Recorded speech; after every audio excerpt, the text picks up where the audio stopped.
Alright, allow me just to get this into place here. Alright, there we go. Nice.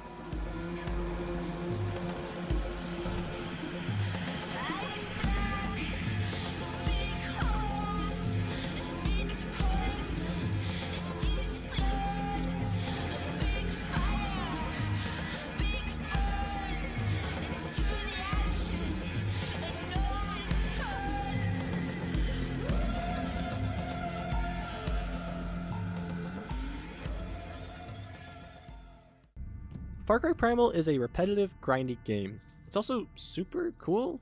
This game is slept on, despite its flaws. You may see a Far Cry game set 12,000 years ago, well I guess because it is, but I see something a little bit more special. By the time Primal was announced, Far Cry fatigue had pretty well set in, which is kind of interesting to look at in hindsight. When I think about Ubisoft's fatigue they're facing with their franchises, Far Cry and Assassin's Creed definitely came to mind. Assassin's Creed makes a lot of sense to me. They had just bombed with Unity like a week before Far Cry 4 had come out, then Syndicate bombed pretty hard too a year before Primal, about a year after Far Cry 4. In just a few years, from 2012 to 2016, so just 4 years, they released 3 Far Cry games and 4 Assassin's Creed games. So when the 5th installment was announced, despite having a fairly interesting Primal setting, I definitely remember seeing a lot of just distaste from the get-go. Far Cry 3 launched pretty well, but saw a huge resurgence in popularity when Blood Dragon released about 6 months after, which came out about a year and a half before Far Cry 4.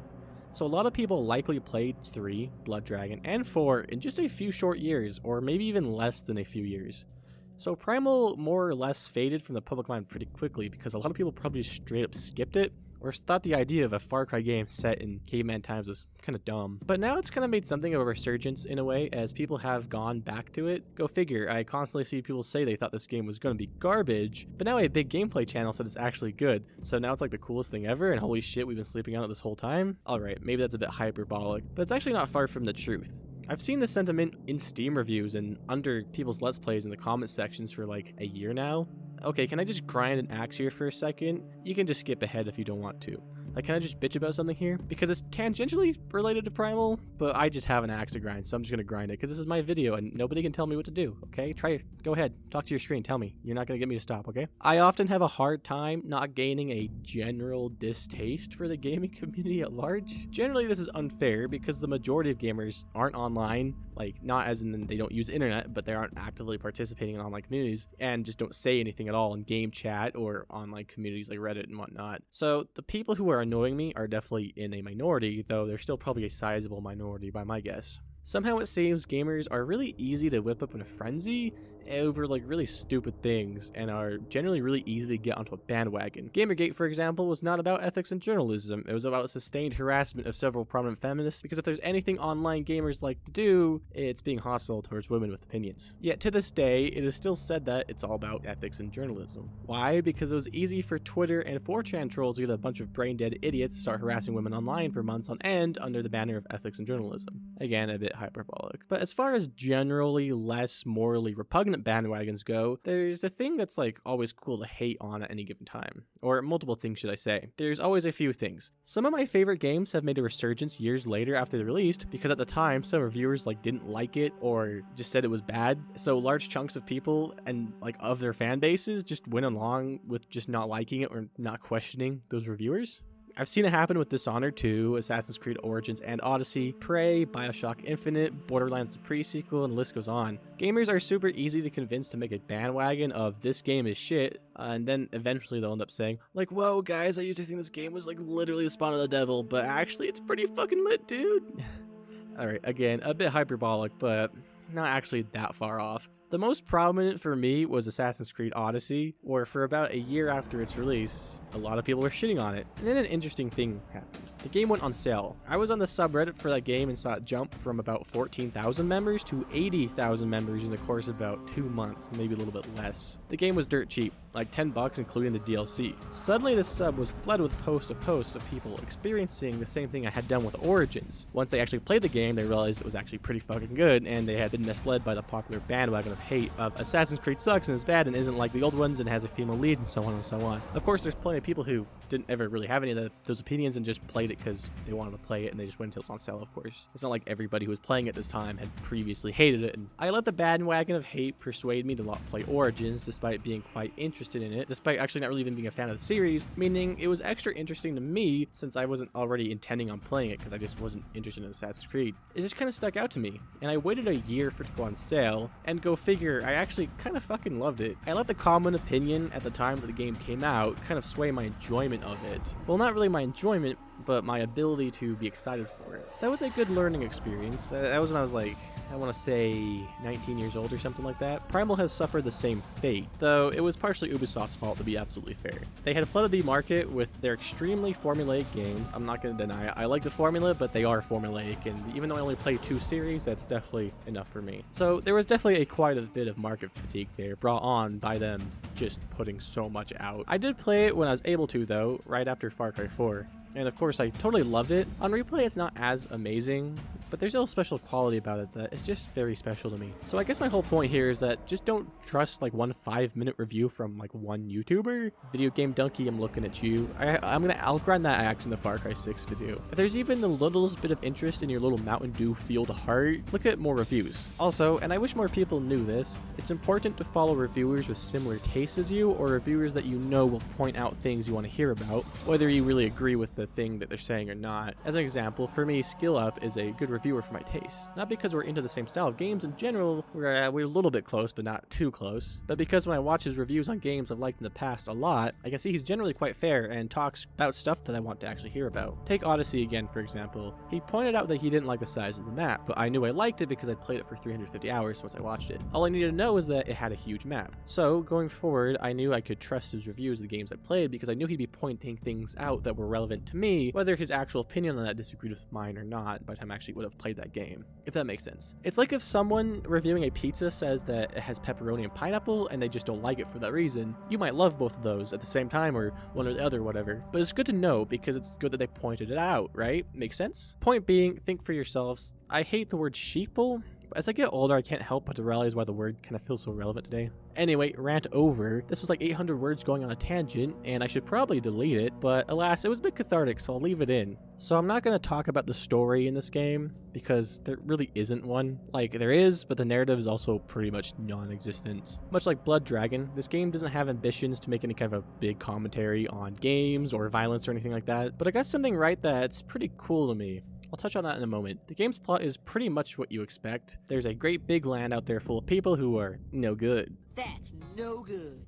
So you play as Takar, a man from a tribe called the Wenja, who is taking the land of Oros back. There's 2 factions you're up against. The Udam, who mainly dwell on the more snowy areas of the Oros, and the Izili, who dwell in the more lush forest areas of the south. They have some very different characterizations. Throughout the game, you'll come to realize that the Udam have mad cow disease en masse. They're cannibals who evidently have eaten the brains of everyone who they've hunted. They're basically just all kind of dying and going insane at the same time because of this. The Izili are obsessed with a religion of fire. They worship a goddess and seem to have a bit of a reverence for the solar eclipse. During the story, Takar must steal a mask that is actually kind of like a partial geode. He puts it on to scare the Izili and confront the leader. The Izili also are more of a matriarchal culture, and you'll see that they don't actually really discriminate against who fights, unlike the Udam, so men and women fight. They also just all have blue paint, which is interesting because blue, for the most of history, was a very inaccessible color. The pigments that make up blue are just rare and just can't be found very often at all, if at all. The end of each of these faction stories is different. They did a rather interesting thing with Udam, where the leader actually gives his children over to Takar to raise with the Wenja. It's an interesting little bit of characterization, and I'm not exactly sure if they're really trying to do much with this other than humanize them a little bit. This is also the first Far Cry game with children in it. You can find them in the Wenja village just kind of walking around. The end of the Izili is a more typical end. You just infiltrate their temple and kill the leader.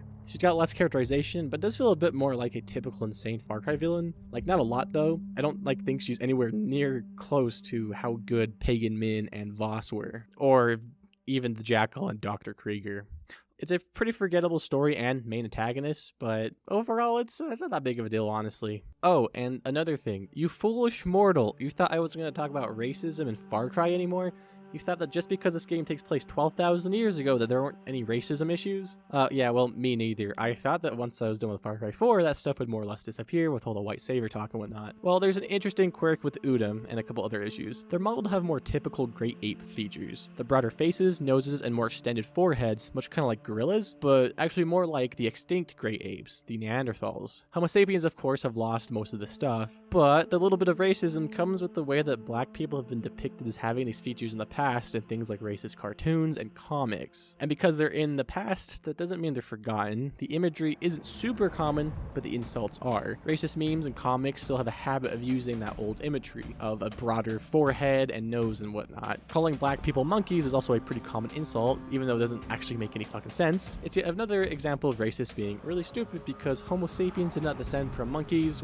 We're in the great ape family. Monkeys developed alongside us. Anyway, the Udam are modeled with these features, which would be fine in of itself, except for conveniently they're all bad guys. There's not a single good guy with these features, all the while all the good guys are typically more European in their faces and bodies, which coincide with more modern beauty standards, despite the really questionable hairstyles. The Zelia, of course, are modeled more like the Wenja, yet their leader, who has moderately light skin, obviously, does have a more biological African nose. There's a notable difference between what's called the European nose and the African nose, for those who don't know. At least you do know. You know it intuitively, you just don't really know those words for it. When Homo sapiens moved out of Africa all those years ago, their noses changed from the broader, flatter noses to the thinner, taller, pointier noses that Europeans are oftentimes seen with. The reasons for this is the African jungles around the equator are humid, and probably more so at the time. So great apes needed to pull in more air through their noses, but as they moved north into Europe, they needed smaller nostril openings because the air was drier, thus meaning there was more oxygen per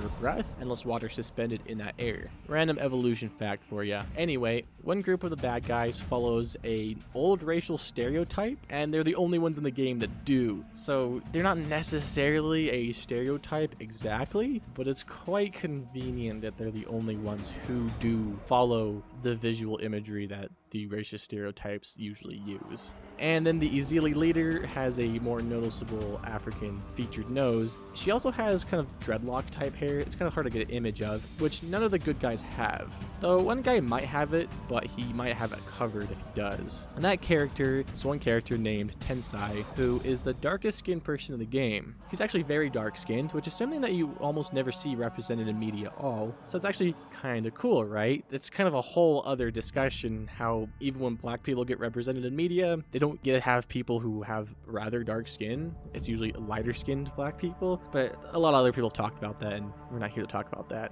The problem with that is that he is the only guy who was like anywhere near this dark in the skin, and he's a shaman. Stephen King called he wanted his mystical Negro trope back. The mystical Negro trope is one where a black person has some sort of special mystical powers, like a shaman. The darkest skinned guy in the game, by a long shot, is a shaman who sends Takar on prescient drug trips. Nice, Ubisoft. Again, like I said in previous videos, I guarantee none of this was intentional or actively thought about, and I don't think the devs are raging racist with an agenda or anything like that. I just think it's a reflection of our internal biases. And as much as it sucks to see it and sucks to talk about it, I have to say it once I see it. It's what a review is about, after all. The Udam were also clearly supposed to be reminiscent of the Neanderthals, like I said earlier, which is actually pretty neat. Despite being rather historically inaccurate, Neanderthals were likely extinct around 20,000 years at this point. But the neat thing is that they showed these Neanderthal type of hominids not being knuckle-dragging idiots, or actually any of our ancestors at the time. There's a super common idea that Neanderthals were just kinda dumb. They were not. Homo sapiens were only one of at least a dozen other humans. Neanderthals probably taught Homo sapiens a lot of stuff.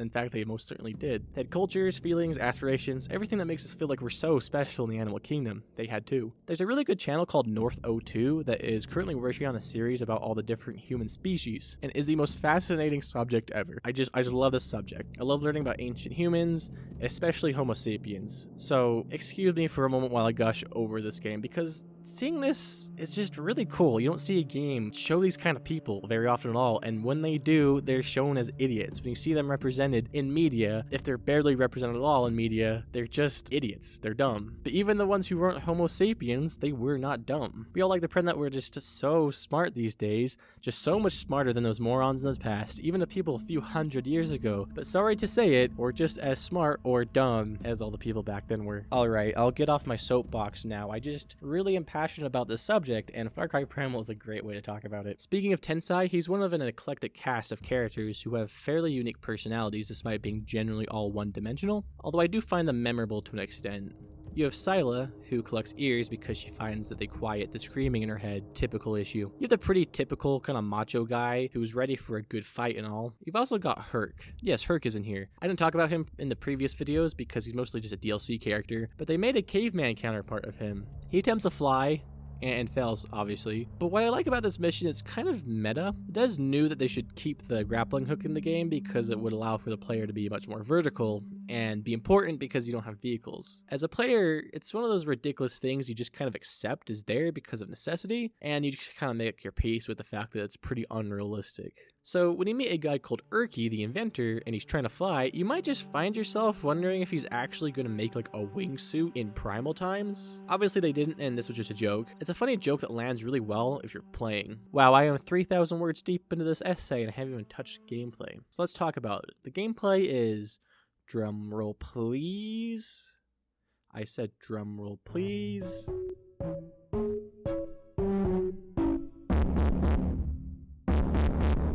Okay, that's fine, that'll have to do. The gameplay is really simple and kind of boring after a while. Wow, who would have guessed? Far Cry, of course, was born and raised as an FPS game, so taking out all the FPS stuff was kind of a weird problem to tackle. But I will give them credit, they did pretty well for what they did. I doubt most developers would have made something this good, actually. The melee first-person limit is something that many games have failed to tackle properly. Take Skyrim, for example.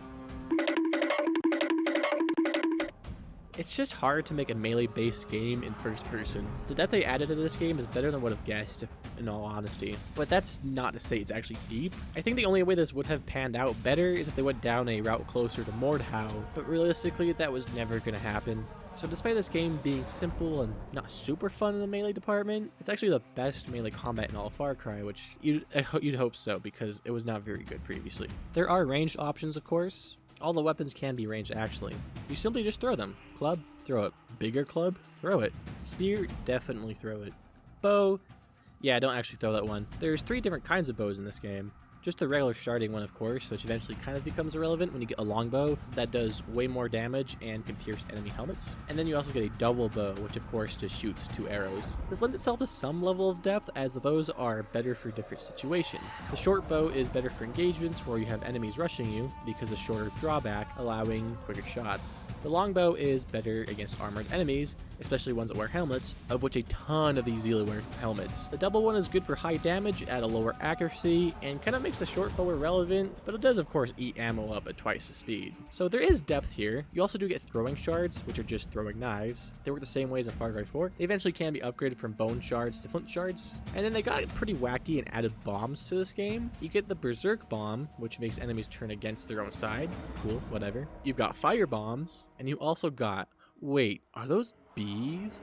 Motherfucking bees, dude. There's bee bombs in Far Cry. Just when I thought it couldn't get any better, Far Cry went from bee swatting simulator to bee bomb simulator. Alright, pack it up guys, we're ending the video here. There's no reason to review any other games. We know this one is the best now. Oh, jokes aside, all the weapons also headshot enemies, even in melee. So you can just kind of poke dudes in the head and kill them instantly. Kind of satisfying. That's where the enjoyment of this game's combat really comes from satisfying kills. They throw so many enemies at you that getting caught in outposts just turns into a giant clusterfuck, so you're just kind of bashing skulls left and right, skewering dudes with spears. It's fairly fun, but of course does get a little bit stale after a while. Speaking of stale, this game is repetitive as fuck. About as much as Far Cry 2. Almost all the same missions are the same type of formula over and over again. Go here, kill that guy. Go here, follow some tracks. Go here, collect something.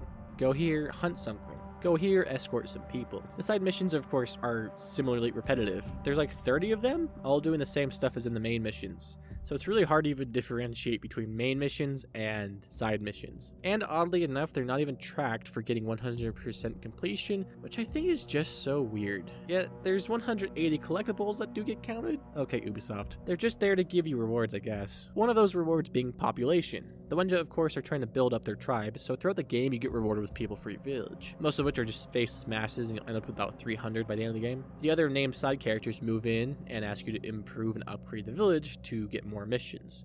Over time, it gets built up, which is actually quite fun to see. It's very endearing. One of the main things advertised was that Dakar is a beast master, so he's got to collect them all, just like Pokemon, of course. You can tame a decent amount of animals throughout the game, eventually being able to ride them. It's cool because it's kind of like the way that summons in Dark Souls or Elden Ring kind of work to modulate difficulty. There are difficulty settings, of course, but this kind of gives you control over that on a more granular level. I usually forget about my beast and only summon it when I get attacked by a bunch of dudes, but it's there. The first beast you tame is an owl that acts as your camera in this game. Eventually he can be upgraded to just attack enemies and drop bombs on them like a military jet. Everything in this game gets upgrades, going through visual changes and damage increases. You get to carry more ammo and stuff, all to be expected. But this large amount of things that need upgrading lead to a game that feels rather grindy, and I like grindy games, so it doesn't really bother me that much, but you can see why a lot of people were turned off by it. Getting around to the world, it's the best part of this game, hands down. The art direction is stunning, and given how much graphics have kind of stagnated, it still looks jaw-dropping, even 7 years later. The differences in visual design from area to area is just awesome.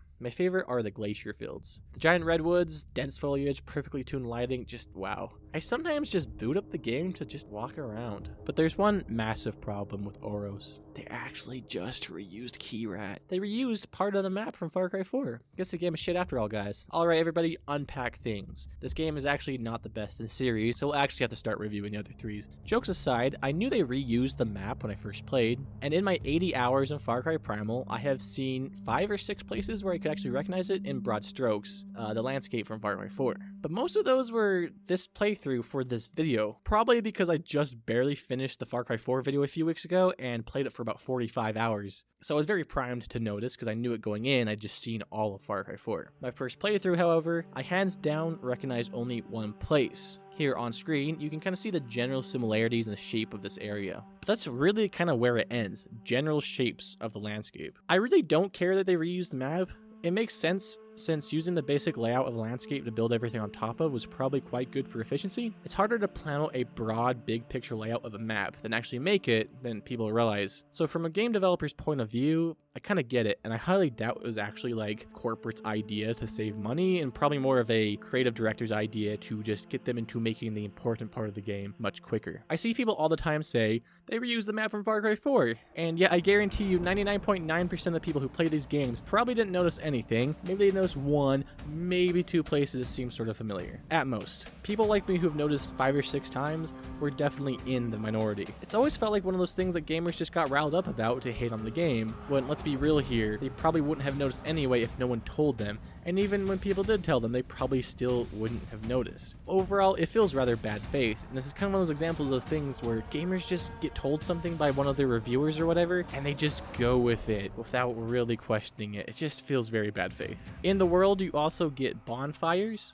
These are kind of like mini outposts, and they replace the dreaded radio towers. Finally, we got rid of radio towers. All I have to do is just light a bonfire and kill some dudes. Basically a tiny outpost, and they also act as fast travel points.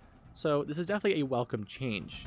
Funnily enough, there was only 2 Far Cry games with radio towers, yet in the collective consciousness of gamers, of people who have played this series, those radio towers really loom very much in the back of our minds. Yet only 2 out of 9 games had them. I also want to briefly mention the skill tree again. It's bad. I've come to dislike skill trees a lot in games, and I don't think Far Cry needed one after the 3rd game. This one is so ridiculously atomized. It's bad for all the reasons I've already mentioned in the Far Cry 3 video. You can see they have tried to change it entry over entry to be better, but I just don't think we need it. Another bad thing about Far Cry 3 that they kept is the collectibles. It's still not fun.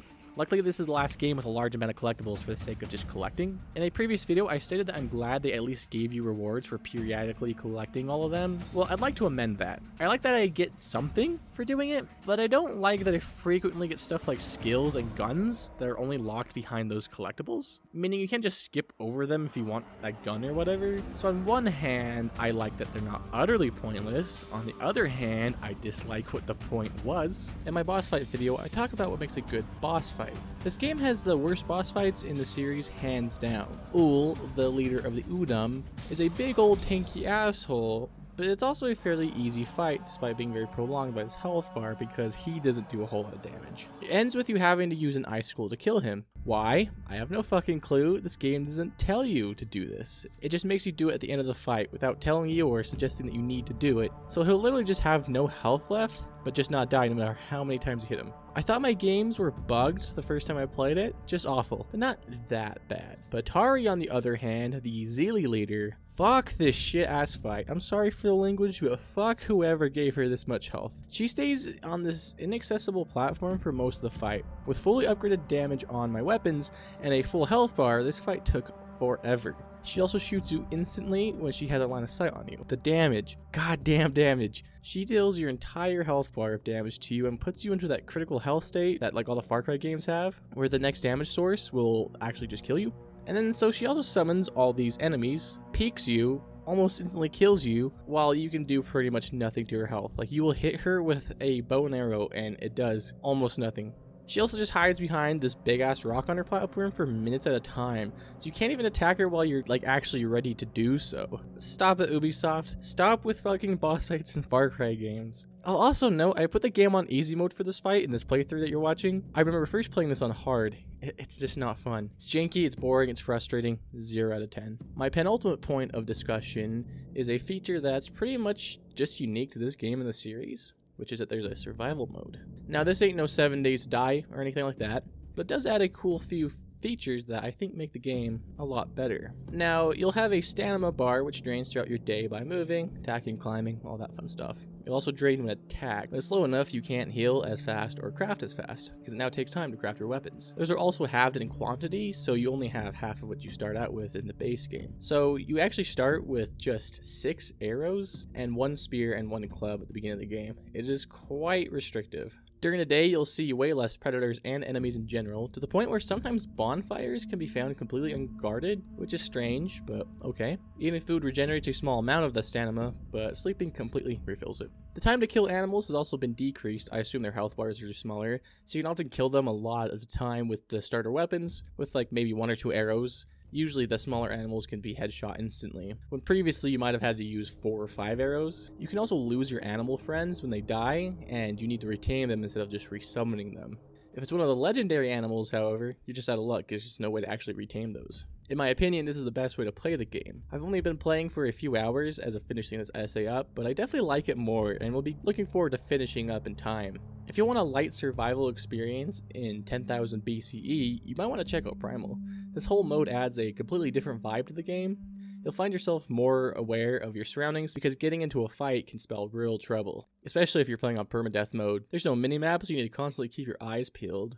It's honestly super cool because it just immerses you so much more in the world when you have to be constantly on your toes. I think this game needed something like this from the beginning, since this was a patch and was on a launch feature. That would have made this feel like something truly unique compared to the rest of the series. I mean, it already does, but that would have just made it just a little bit better. And that's really the crux of all this, isn't it? Despite the game being quite unique in the series, it's still Far Cry, and that was a turnoff for many people. But looking at Steam reviews, I've seen a similar, but definitely smaller group of people who've only played this game, kind of the way you'd see with Blood Dragon. Far Cry Primal kind of has its own community in a way, but it is restrained by its title, being forced to adhere to the Far Cry formula. But I am sad to think of the wasted potential of Ubisoft dedicating their massive amount of resources making a caveman survival game, which is something I've yet to see. I'm sure there's one out there, but there's probably a reason why none of us have really heard of it.